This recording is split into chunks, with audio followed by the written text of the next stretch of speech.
demeanor and his ability. I would have to say that this has created a political firestorm, made a little strong. There's a political storm in Washington over this resignation of General Flynn. Katie Pavlich, come into this, please. Do you read this as a blow to the administration and its ability to push through the repeal of Obamacare, tax cuts, and less red tape? Well, I think that the administration can walk and chew gum at the same time and deal with, domestic issues on tax policy and the repeal of Obamacare while also having this problem. That being said, this is really messy and quite frankly a disaster for the administration. They're not answering questions about it. This is just the beginning when it comes to questions about what General Mike Flynn was doing, the kind of conversations that he was having with the Russian ambassador, the fact that he would lie allegedly to the vice president. What was the reason for that?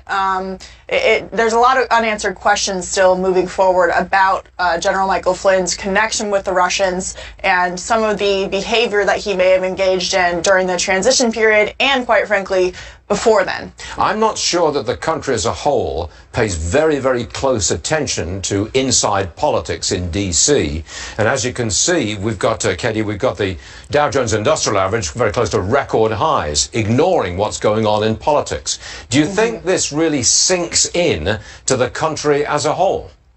Well, I think obviously the economy is the #1 thing on people's mind all the time. We see it in election after election in terms of what people want to vote on. But in terms of kind of poisoning the waters here in D.C., eventually things like this catch up to the general public. And to have the situation with Michael Flynn a month into the administration not even is a real issue that I think could kind of throw off the focus of the administration moving forward. But I do think that Congress will have a big role to play here in the next couple of months in developing tax policy, developing repeal of Obamacare. But the Trump administration today is having a really hard time getting their message straight and figuring out how they're going to move forward with the fallout of the situation. The CIA is still paying attention to the conversations that General Flynn had and to a number of other Trump administration officials who allegedly have some other kind of connections to Russia. So this isn't going away. It's a mess, but the Dow Industrials are at a record high. There you have it, Katie Pavlich. Yes, it is. Katie, thank you very much indeed. Thank you. Yes, we do call this the live